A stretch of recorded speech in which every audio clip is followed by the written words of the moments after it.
Hey everybody, welcome to Marathon of History Television. I'm going to be your host, Matt Johnson. Now this is a brand new show and it's a little bit different. To be honest, as much as I like desk work and writing and reading, this is where I'd rather be, out here. Out here where things happen, where things are cool. As you can see today, very cool.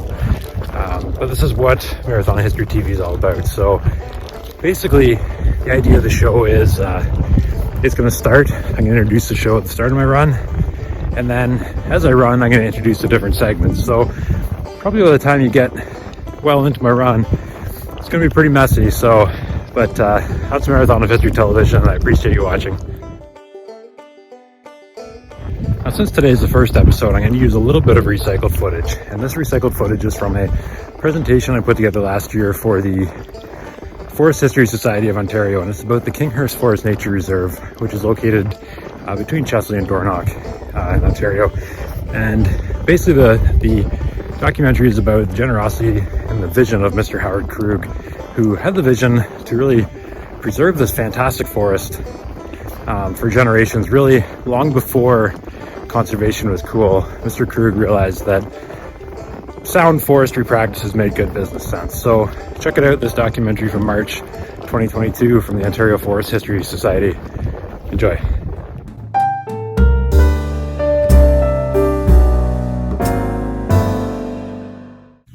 Here I am just off the 6th concession of Sullivan Township in the beautiful Kinghurst Forest Nature Reserve.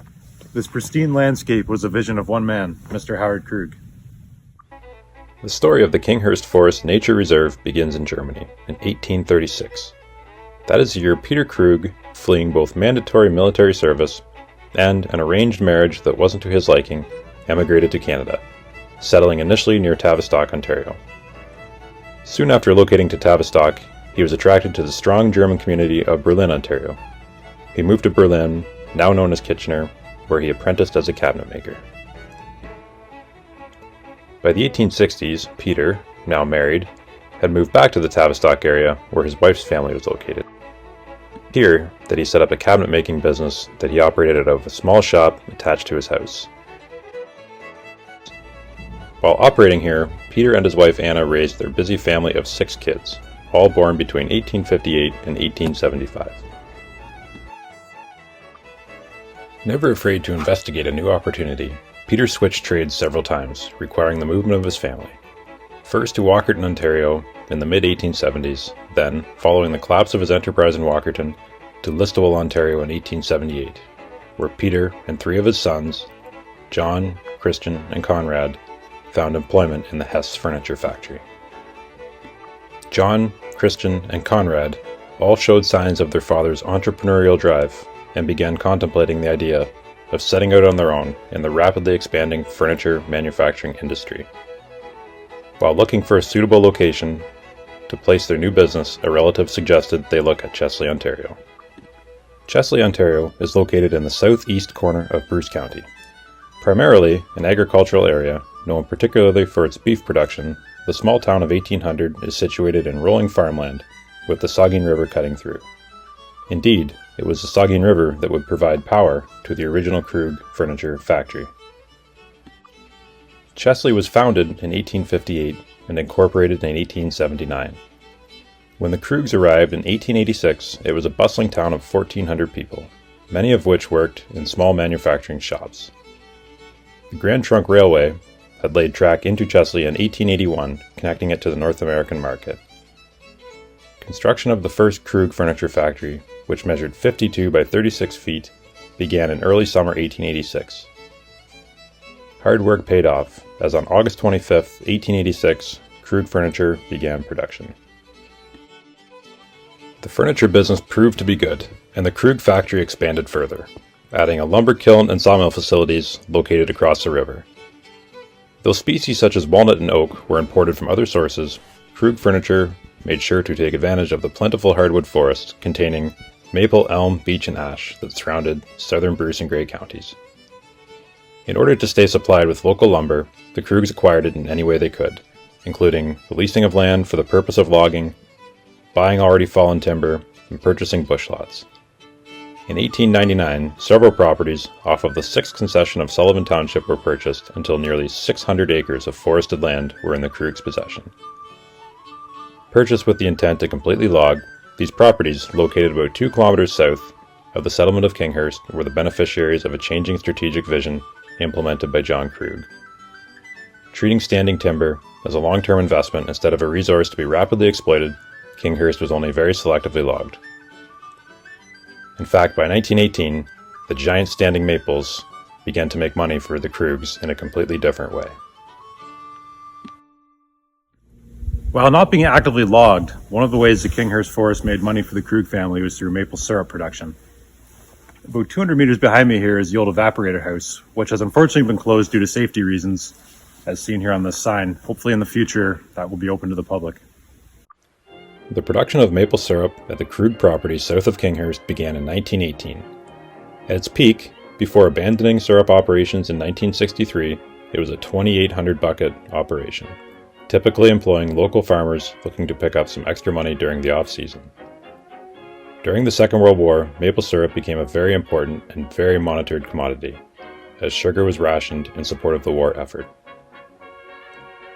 7 years after sweet maple syrup began flowing in the Krug-owned Kinghurst Forest, Christian Krug's son, Howard, whom graduated from the University of Toronto in 1925, joined the family business.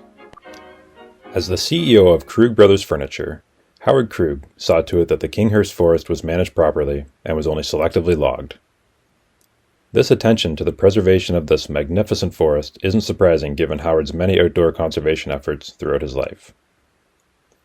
Howard spent the summers of his youth fishing and swimming in the Saugeen River, and later, during university summers, timber cruising in northern Ontario. In a 1994 video produced by the Bruce County Historical Society, the 90-year-old Howard, seated at the left, describes, amongst his many outdoor conservation efforts, the banding of birds. Besides the furniture, Howard was so interested in nature and that he did an awful lot of banding of birds. He was one of the first bird banders. He has one of the earliest bird bander permits. He had to do that with a permit from the government. To how many thousands of birds had you banded? We banded over 100,000. 100,000.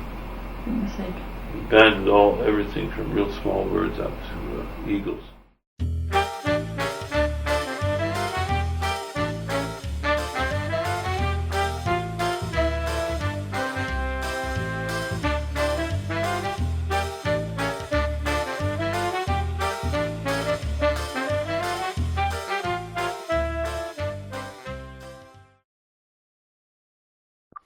Though the value of the standing timber at Kinghurst was immense, and its real estate prices began to rise throughout Grey and Bruce County in the 1960s and 1970s, Howard still held the Kinghurst property.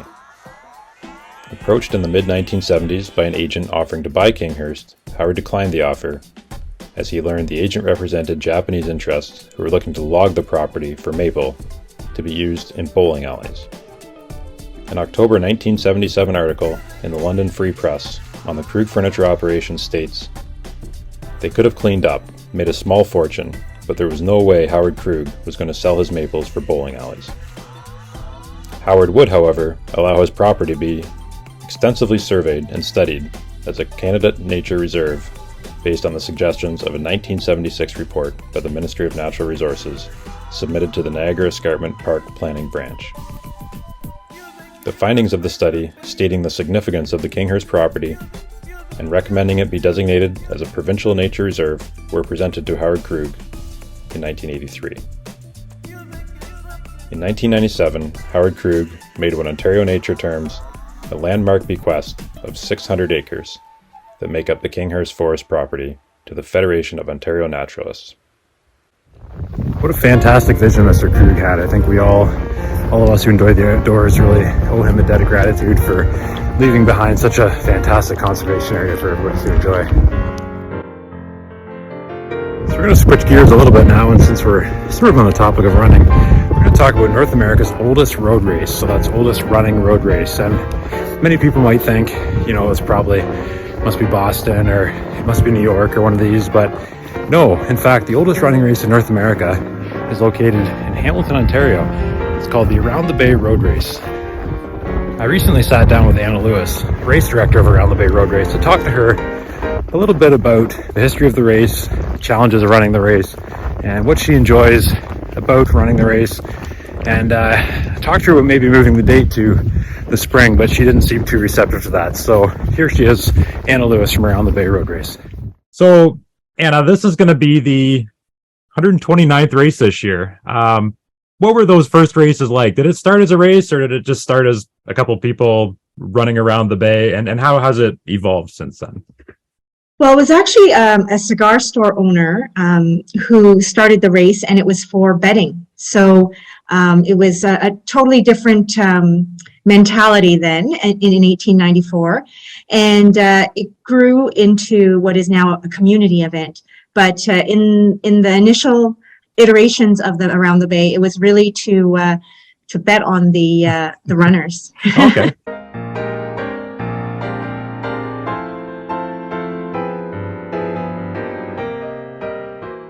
So you and I we're both runners, and how did you get started in running, and what advice would you give somebody who's maybe running Around the Bay this year for their first time ever?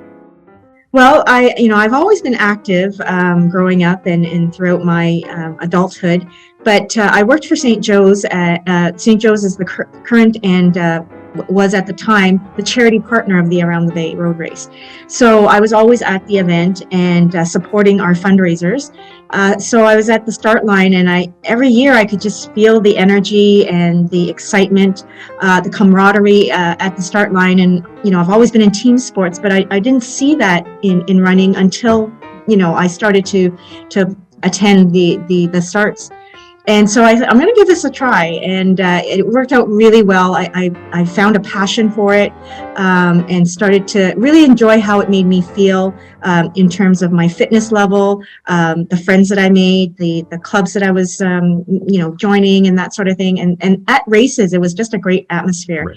And so I really enjoyed it and took that on, and it's really led me to this path, which I moved from St. Joe's, the fundraising side, to the Around the Bay, which is the logistics and the execution of the race, which I find really rewarding. And for me, it's a dream job. And in terms of advice for people who want to participate, it is a winter race.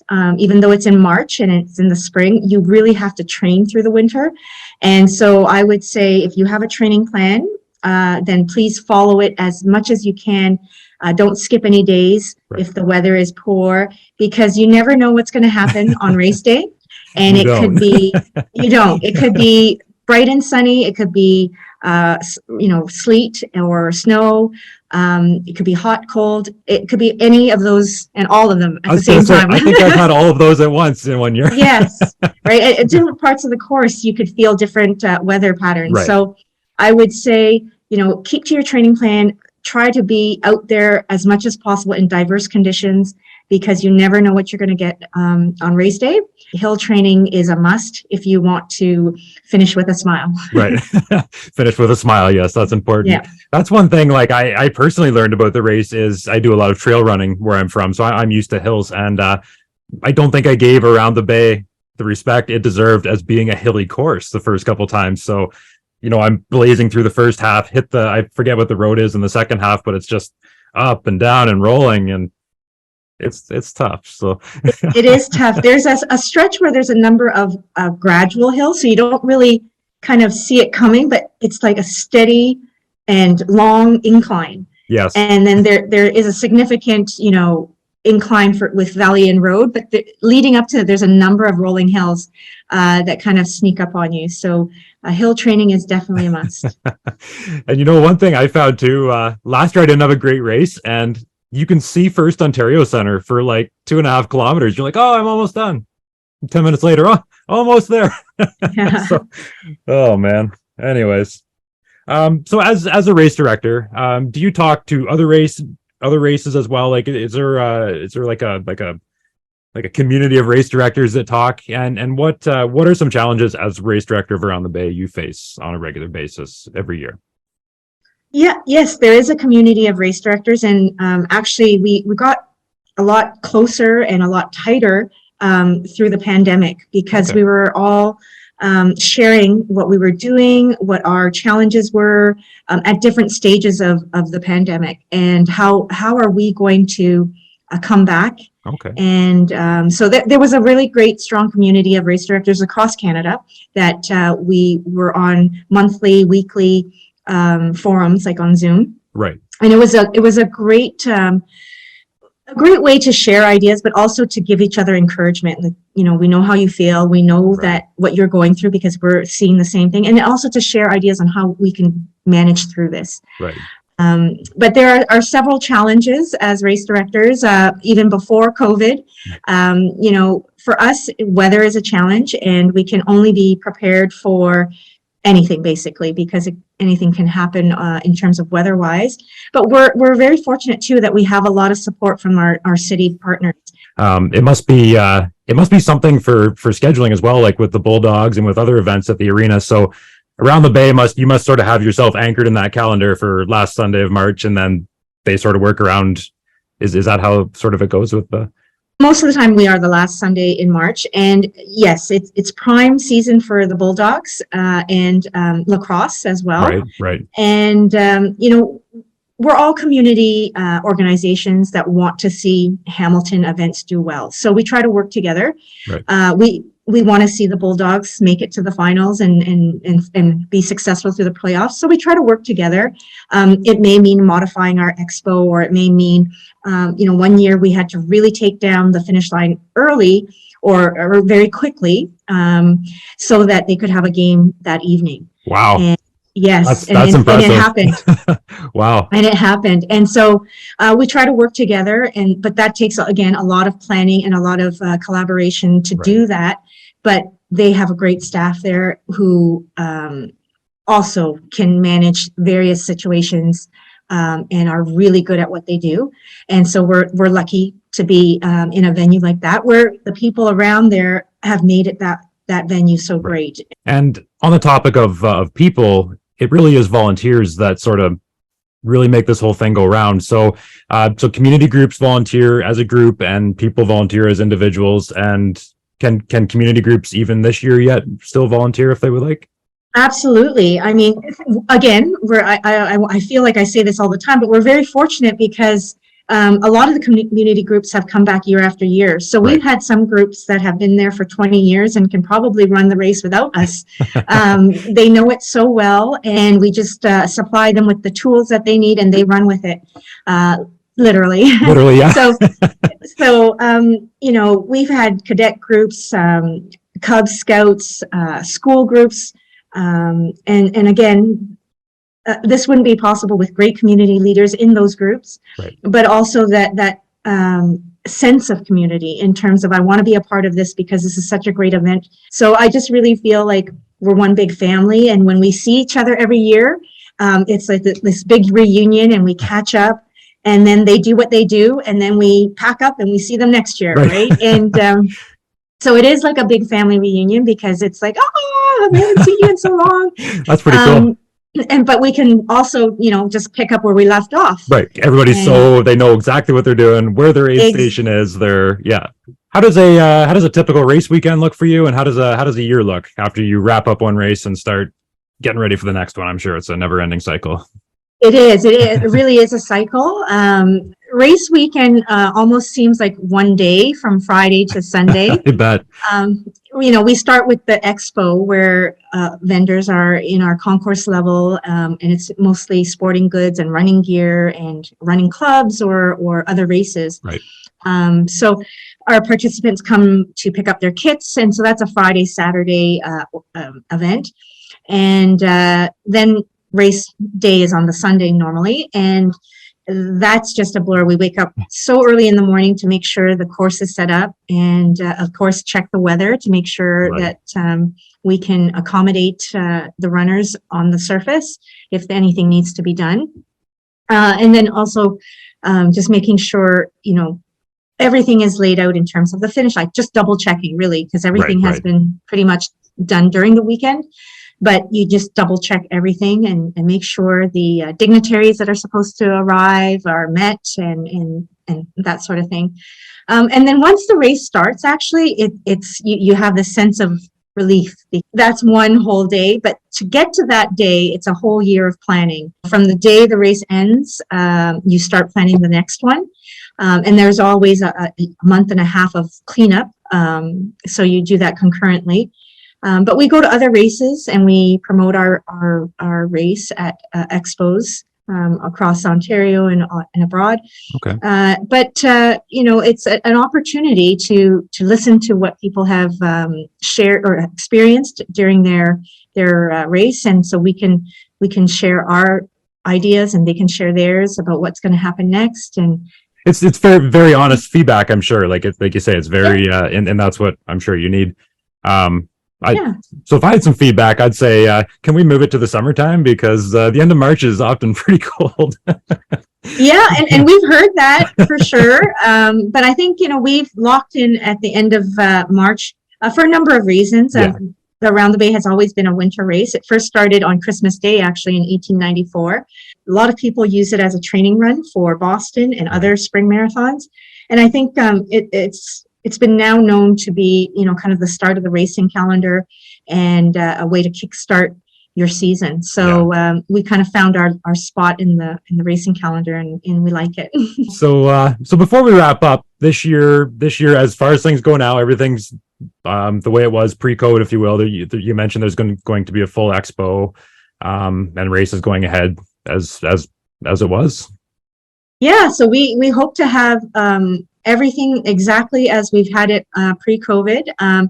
We've added the virtual element because when we couldn't hold the race, this was an opportunity to stay connected with our participants. Right. And so we've kept that as a hybrid model so that if people aren't able to participate, they can move over to the virtual.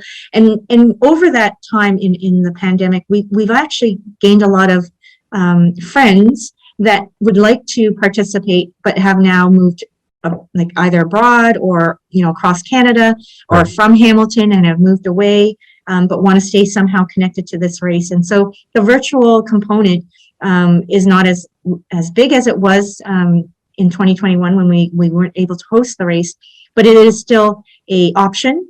And we do see that people are taking that option if they're not local or have moved away and want to stay connected.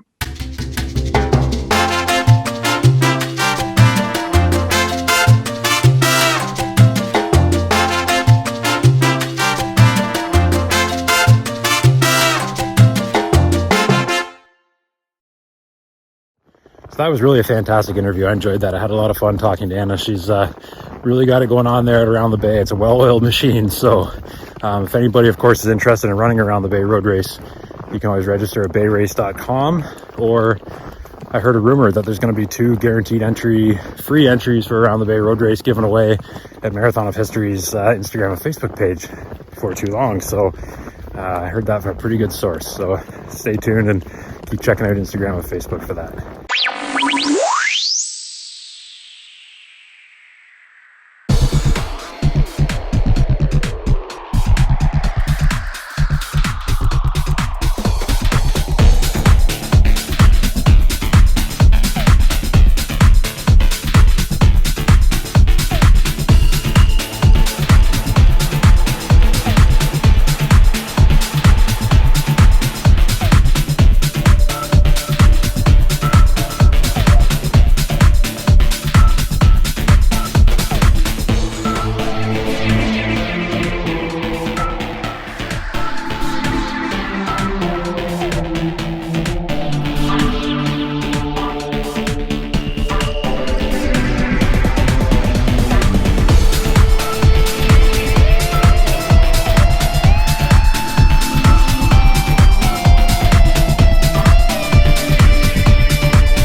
Well, I'm almost done my run, and that means that's just about it for today's show. So I really appreciate you joining me, and check out next week's edition of Marathon of History Television.